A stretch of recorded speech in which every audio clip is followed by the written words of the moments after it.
Now we come to 22.57, a Savati. Monks. A monk who is skilled in 7 cases and a triple investigator is called in this Dhamma Vinaya a consummate one who has fully lived the holy life, the highest kind of person. And how monks is a monk skilled in 7 cases? Here monks, a monk understands body, its origin, its cessation, and the way leading to its cessation. He understands the gratification, the danger, and the escape in the case of body. He understands feeling, perception, volition, consciousness, their origin, cessation, and the way leading to cessation. He understands the gratification, danger, and escape in the case of the aggregates. Stop here for a moment. So here, when the Buddha talks about 7 cases, it means first the element, the aggregate. That means either body or feeling or perception, volition or consciousness. So the aggregate, then how it originates, how it ceases, and the way leading to its cessation. So there are four cases already. And then the gratification, danger and escape, another 3 cases. So the 4 plus 3 becomes 7. And what monks is body? 4 great elements and the form derived from the 4 great elements, that is called form or body. With the arising of nutriment, there is the arising of body. With the cessation of nutriment, there is the cessation of body. This noble eightfold path is the way leading to the cessation of body. That is, right view, right thoughts, etc., up down to right concentration. Stop here for a moment. So here, when you say body, you refer to the 4 great elements and the form derived from the 4 great elements. And then body arises from nutriment. When there is a nutriment for the body, the body will arise. And then when there is no nutriment, then the body will cease. But that is temporary ceasing. Permanent ceasing is the Noble Eightfold Path leading to the permanent ceasing of body. The pleasure and joy that arise in dependence on body, that is the gratification in body. That body is impermanent, suffering and subject to change. This is the danger in body. The removal and abandonment of desire and lust for body, this is the escape from body. Let's stop here for a moment. Here, as we discussed 1 or 2 nights ago, gratification in body is the joy, the pleasure you get from seeing the body, for example, seeing a 16-year-old girl at the height of her beauty. And then the danger in body is that it is impermanent and it is suffering. How? As I quoted in the suttas, the Buddha said, imagine the beautiful 16-year-old girl. After some time, when she becomes sick, then she lies on the bed, cannot move, cannot get up from the bed, and passing urine and shit on the bed, and she cannot help herself. Got to be lifted up by some, got to be fed by others, got to be bathed by others, and then looking so weak and all that. And then all the loveliness has disappeared. Or the Buddha says, now imagine when she's 80 or 90 or 100 years old, all the hair has turned white or bald, and the teeth has gone, and the skin is all wrinkled and blotchy, and she might be hunchback and walking with a stick, shivering, so weak. So that also, you see the danger, the Buddha says. And then finally she will die and turn into a corpse, and the corpse will be smelly and bloated and blue-black and oozing liquid from the 9 openings. So that is the danger in the body. And then the escape is to remove desire and lust for the body. That is the escape of having a body again. Buddha continued. Whatever ascetics and Brahmins, having thus directly known body, its origin, its cessation, and the way leading to its cessation, having thus directly known the gratification, danger, the escape in the case of body, are practicing for the purpose of revulsion towards body, for its fading away and cessation. They are practicing well. Those who are practicing well have gained a foothold in this Dhamma Vinaya. Stop here for a moment. So, if we understand the Dhamma, so even though we have not let go of attachment to the body and the mind, but we slowly try to see more clearly how the body and the mind is a source of suffering. So we are practicing towards letting go. So if we are practicing towards letting go of this body and mind and the world, then we are practicing well, we have understood the Dhamma Vinaya. And whatever ascetics and Brahmins, having thus directly known body, its origin, its cessation, and the way leading to its cessation, having thus directly known the gratification, danger, and escape in the case of body, through revulsion towards body, through its fading away and cessation, are liberated by non-clinging. They are well liberated. Those who are well liberated are consummate ones. As to those consummate ones, there is no round for describing them. So, if a person has totally let go of his body, then he becomes liberated. Then he does not go on the round of rebirths anymore. And what monks is feeling? There are these 6 classes of feeling. Feeling born of eye contact, feeling born of ear contact, feeling born of nose contact, feeling born of tongue contact, feeling born of body contact, feeling born of mind contact. This is called feeling. With the arising of contact, there is the arising of feeling. The cessation of contact, there is the cessation of feeling. This Noble Eightfold Path is the way leading to the cessation of feeling. Stop here for a moment. So feeling arises because of contact at the 6 sense doors. Our eye, ear, nose, tongue, body and mind are the 6 sense organs, and when the object of these 6 sense bases come close by, and then we sense them, there is contact. So with the contact, feeling arises. The pleasure and joy that arise in dependence on feeling, this is the gratification in feeling. That feeling is impermanent, suffering, and subject to change. This is the danger in feeling. The removal and abandonment of desire and lust for feeling. This is the escape from feeling. Whatever ascetics and Brahmins, having thus directly known feeling, its origin, cessation, and the way leading to its cessation, having thus directly known the gratification, danger, and escape in the case of feeling, are practicing for the purpose of revulsion towards feeling, for its fading away and cessation. They are practicing well. Those who are practicing well have gained a foothold in this Dhamma Vinaya. So similarly, the Buddha says, if a person understands these things, the aggregate, its origin, its cessation, and the way leading to its cessation, understands the gratification, danger, and escape, then we are practicing for the purpose of revulsion, letting go. Whatever ascetics and Brahmins, having thus directly known feeling, etc., those are consummate ones. So those who have totally let go feeling, then they become liberated. And what monks is perception? There are these 6 classes of perception. Perception of forms, perception of sounds, perception of smells, perception of taste, perception of touch, perception of thoughts. This is called perception. With the arising of contact, there is the arising of perception. With the cessation of contact, there is the cessation of perception. This Noble Eightfold Path is the way leading to the cessation of perception. Let's stop here for a moment. So just now we said with contact, feeling arises. After feeling, you have perception. That means you perceive, like for example, you see something, you perceive that it's yellow or blue or white, whatever.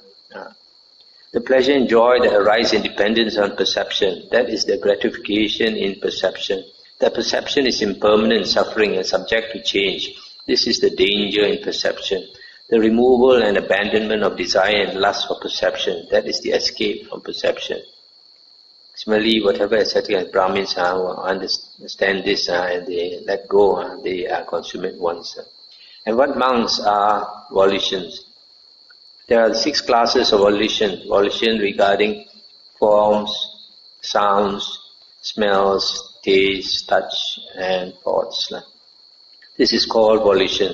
With the arising of contact, there is a arising of volition. With the ceasing of contact, there is a ceasing of volition.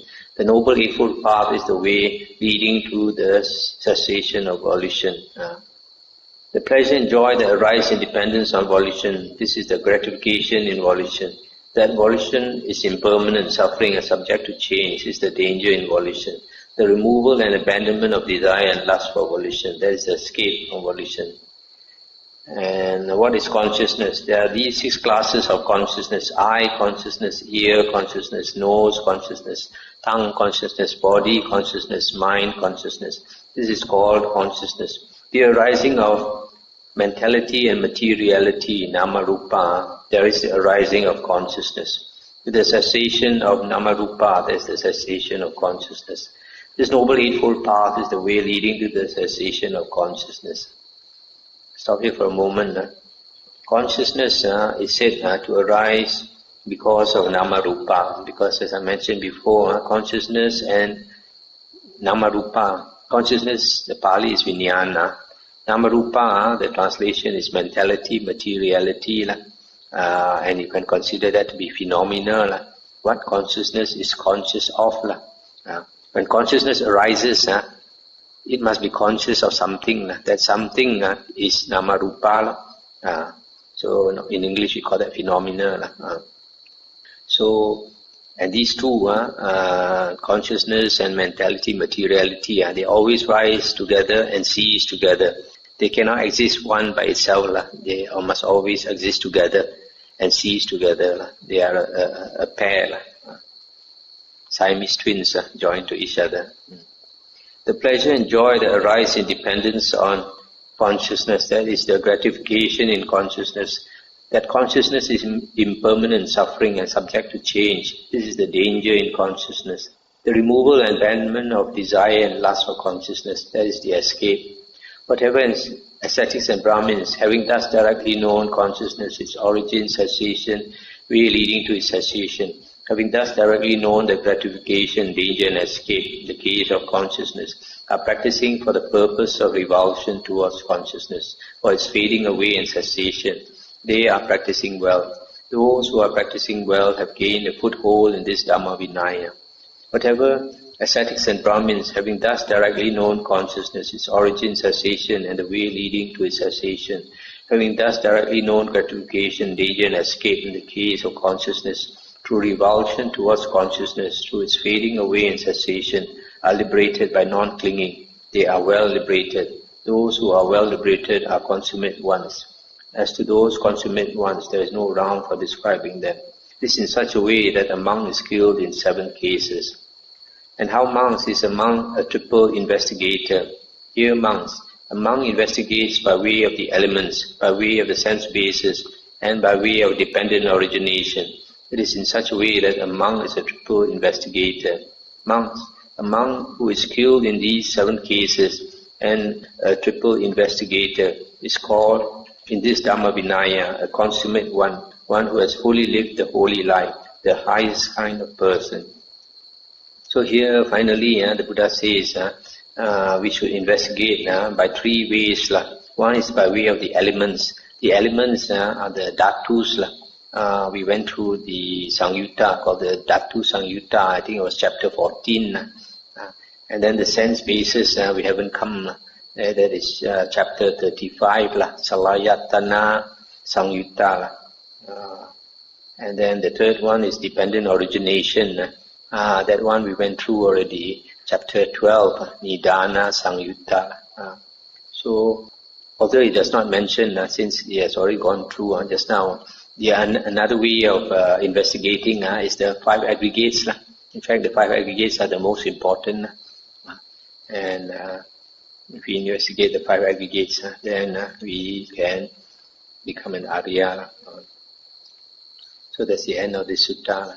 So here the Buddha is saying the 5 aggregates, we have to understand the aggregate itself, how it arises, how it ceases, and the way leading to its cessation.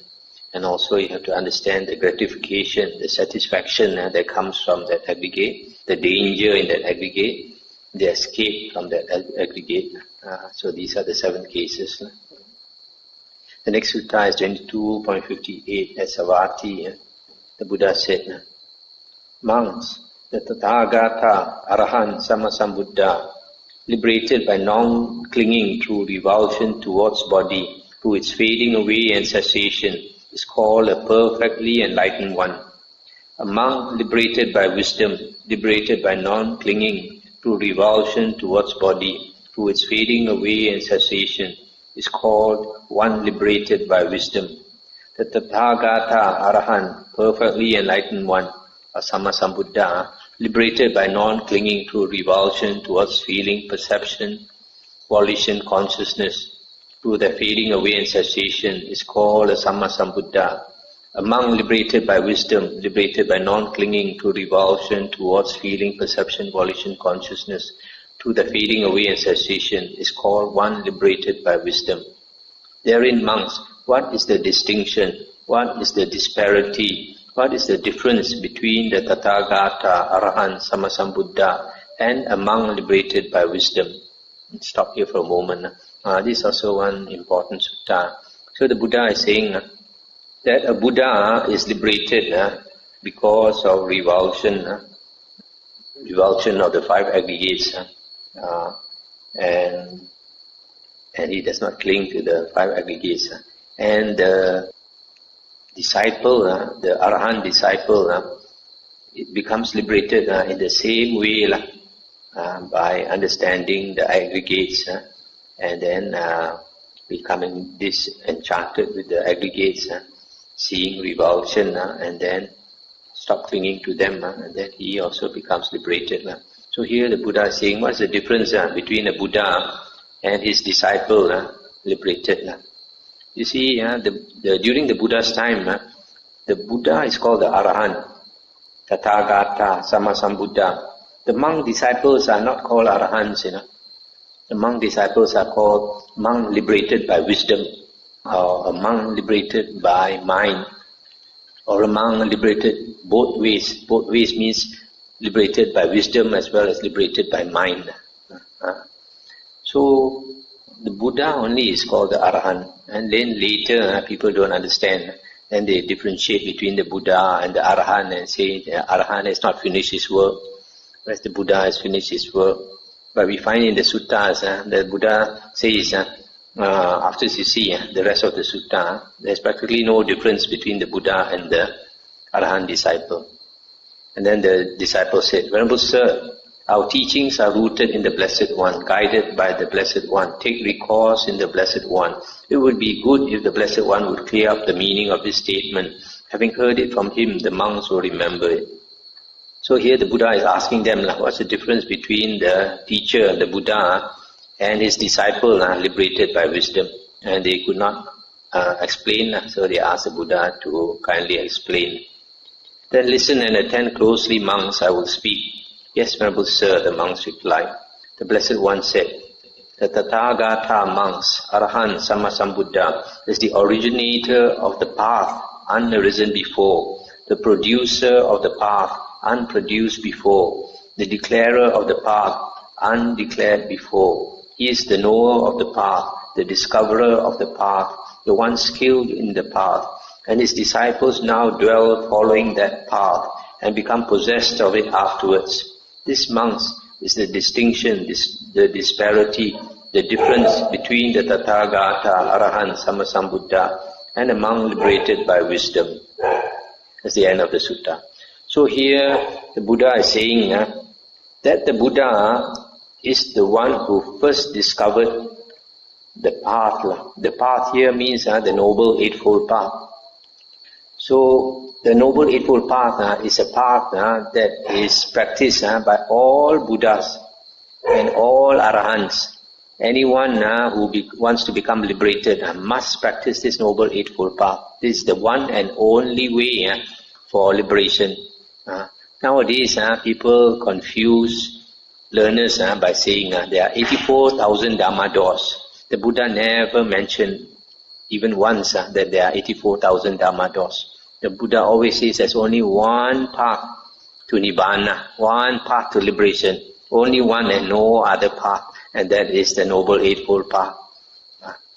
So here the Buddha says that he is the one who has rediscovered the Noble Eightfold Path. He is the first to bring it back to this world. Okay, and he is very familiar with the path. He teaches the path. And he teaches his disciples the same path. And his disciples also follow him, practicing the same path. In other words, the path that the Buddha walks and his Arahant disciple walks is no different at all. It's just that the Buddha is the first Arahant and the others are later Arahants. So the Buddha said that is the only distinction, the difference between Arahant, the Buddha, and his disciples are liberated by wisdom. So you see here, in the Buddha's own words, he says actually there's no difference between him and his disciples. Only he is the first Arahant and they are later Arahants.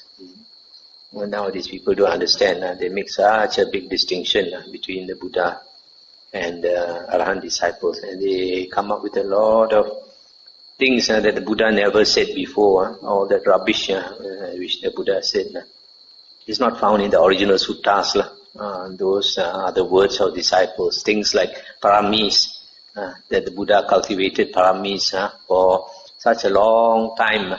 4 asankya kappas and 100 mahakappas. When you look into the suttas, there's not a single sutta where the Buddha spoke about parami. The Buddha also never heard the word parami. We are so smart, we are smarter than the Buddha. We talk about parami. The Buddha doesn't understand what is parami. So this it's very misleading when you talk about parami and that you have to cultivate paramis over such a long time. And then when you look closely, where do you find these teachings about the parami? They come from the Jataka stories. And the Jataka stories are so childish, and yet so many people believe in them. The deer can speak, the rabbit can talk like a human being. The rabbit can behave smarter than a human being. The story, the Jataka about the rabbit, he saw the hunter hunting the whole day in the forest. He could not kill any animal, so he was boiling the water, very hungry and nothing to eat. And according to the Jataka story, our Bodhisattva in the previous life was this rabbit. He saw this poor hunter, nothing to eat. He jumped into the boiling water, committed suicide for the hunter to eat. Such childish stories, a lot of people believe. And even the stories about the Buddha, Vesantara, Jataka, because he wanted to perfect his parami of giving, he gave away his wife and 2 children to a heartless beggar. He knows the beggar will beat them, will make them suffer and all that. Still he gave them away, which contradicts the Buddha's teachings. The Buddha says a wise man's charity must not harm himself, must not harm others. So in the case of this Vesantara Jataka, he harms his wife, he harms his 2 children, and he harms himself. All for what? So it's very silly, a lot of silly teachings now taught. In fact, talking about cultivating the paramis over 4 asankya kappas and 100 mahakappas, we find in the suttas that the Buddha only took 3 lifetimes to get out of samsara. Not even one world cycle, 3 lifetimes. The Buddha said in a previous life, in this kappa, in this world, in this present earth, he met the Buddha Kassapa. And when he met the Buddha Kassapa, he was a Brahmin, so he had no interest to see the Buddha Kassapa. His good friend, the pot maker, Gatikara, asked him to go many times. He refused until the Gatikara pulled him by the hair. Then only he had to go. Then when he went to see the Buddha Kassapa, he refused to pay respect to the Buddha Kassapa. But the Buddha Kassapa, because Gatikara pleaded with the Buddha to teach his friend, the Bodhisattva, some Dhamma, then the Buddha Kassapa taught him some Dhamma. After hearing that Dhamma, he must have attained stream entry because he changed completely and became a monk. After becoming a monk, he must have attained at least the first jhana, because According to the suttas, after that birth, he went up to the Tusita heaven for a long time. But he came back to this same earth. That means within this same world cycle, he was born as Siddhartha Gautama. After being born as Siddhartha Gautama, as a small boy, about 10 years old, he could attain the first jhana under the jambu tree. So that shows he had probably attained the first jhana. And if he had already attained the first jhana under the Buddha Kassapa, I'm quite sure he would have become a Sakadagamin. So he is a Sakadagamin. His time to enter Nibbana is ripe. The Sakadagamin is called a once returner. He comes back to the human rebirth only one more time. He must enter Nibbana. From there we can understand why Siddhartha Gautama, with such a rich, wealthy, happy family, he gave up everything and went into the jungle and lived an ascetic life until he became enlightened. That can only happen because he's a Sakadagamin. An ordinary person cannot do that. People will say you've gone out of your mind. Such a happy family you live and you go off and become a beggar. So you see, a lot of things in the suttas, if you study carefully, is completely different from later books like the Jatakas and the Abhidhamma and the commentaries and all that. Okay, I think I'll stop here. Anything to discuss? I find it a bit strange, Some people, they listen to my talks and then they are shocked. You see, all the Sunday schools are teaching the children about the Jataka stories and the Paramis and all that. Nobody pointed out that all these are not the Buddha's teachings.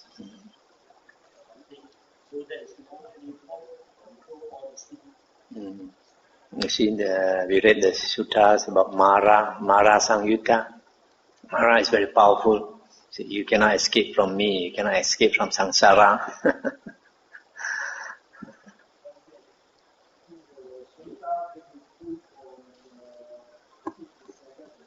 Yeah. What page?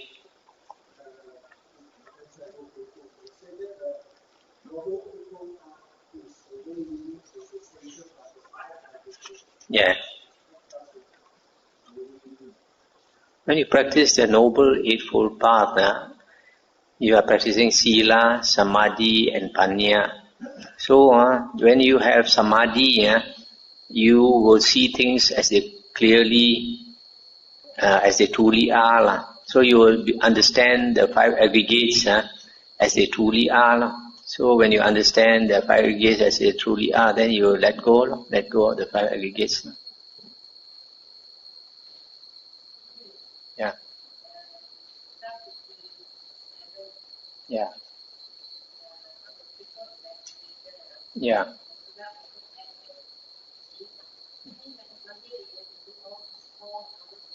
Not necessary.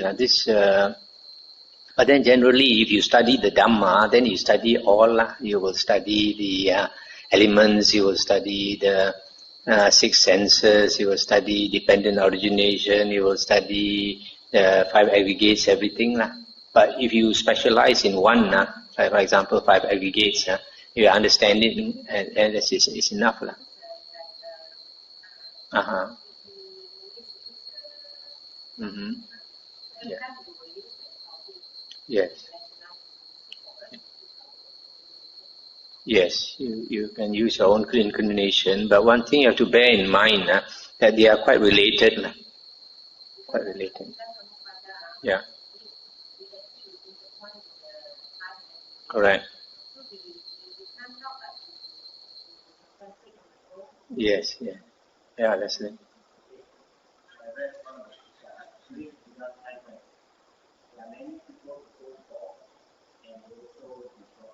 Mm.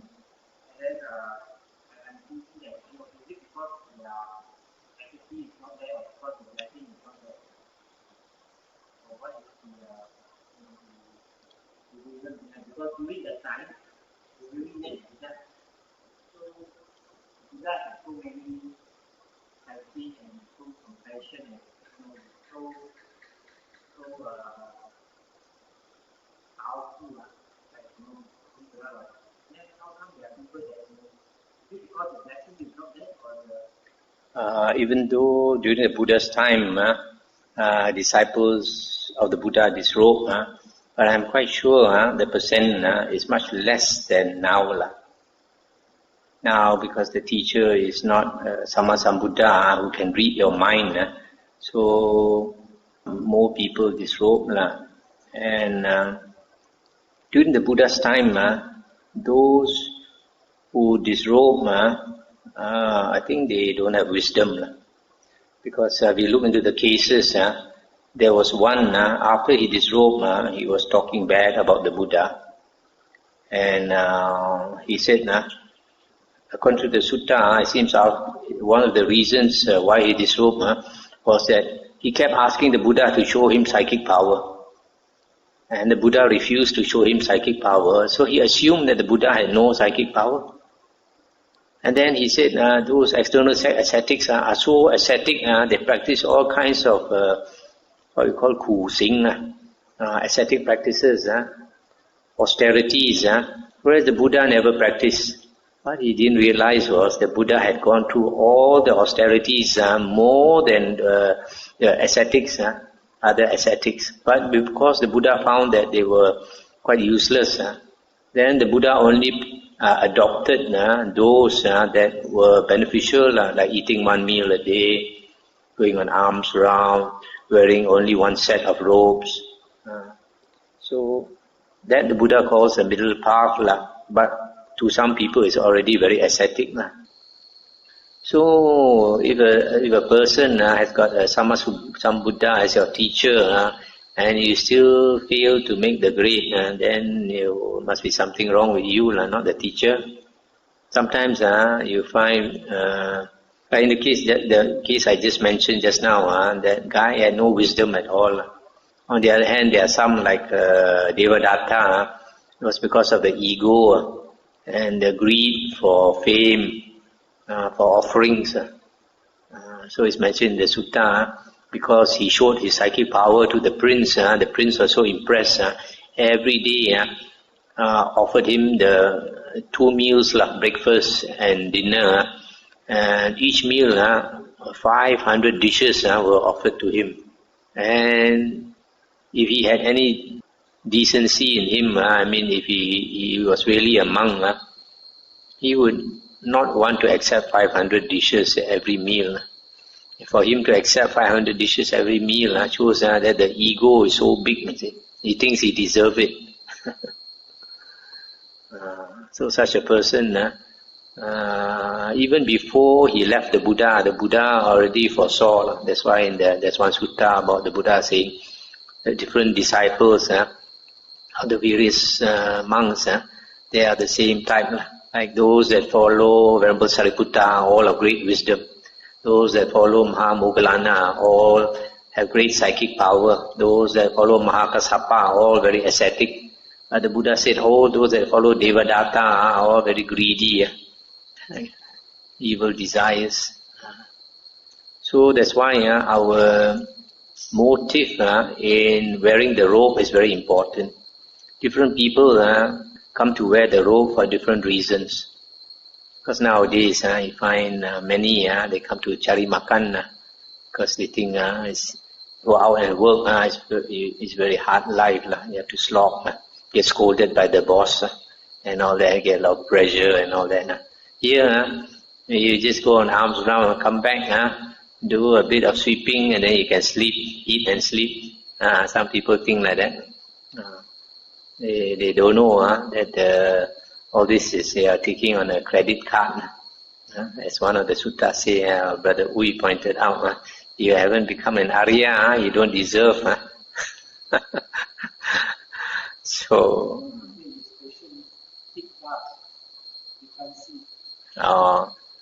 much dust in the eyes.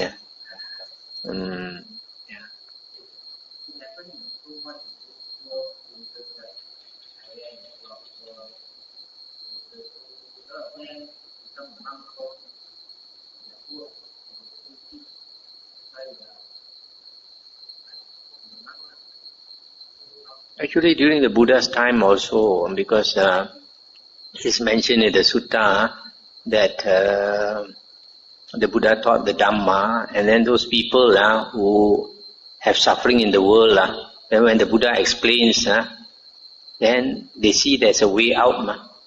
There's a way out of their suffering. Because unless you go out into the world and experience suffering, you don't know what suffering is. After you experience suffering, then you come and wear the robe. If you wear it for the purpose of ending your suffering, that is good, then you will strive, you see. But like nowadays, like you mentioned the Buddhist countries, the poor Buddhist countries, nowadays you find because some Buddhist families, they are very poor, they send their children to become monks and nuns. At the age of 8 years old or 10 years old, they send them to wear the robe. And they wear the robe for the rest of their life. And these people, they did not come into monkhood to cultivate, to practice to get out of samsara. They come into monkhood to cari makan, to have a means of livelihood. Such people, they are not going to strive generally. That's why you find a lot of Buddhist countries, over a period of time, then Buddhism deteriorates. Because the people who come into monkhood, their purpose is not to strive. And sometimes people come into monkhood too young.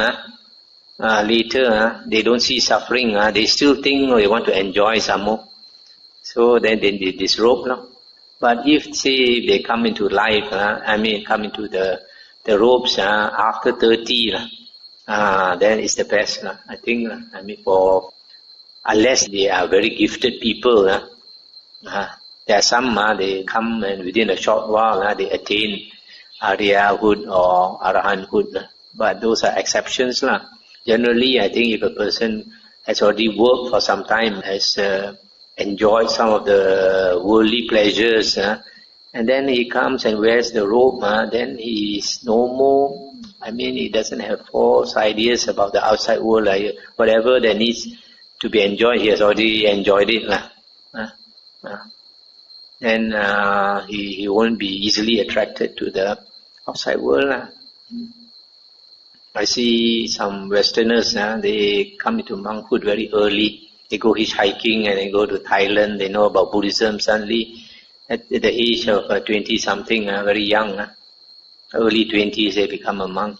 That's very dangerous because maybe they have not tasted enough of the world. And later, at the age of 50, many of them disrobe. So it's best to taste the world first. Because you come to monkhood too late in life, also very difficult. Because you have very fixed habits, and then your ego is also quite fixed already. So it's very difficult to change. Like the suttas say, old monk, if the young monk, but more senior, ask him to do this, he cannot do that and all that, they get annoyed. This fellow can be my grandson, teaching me how to do this, not to do that and all that.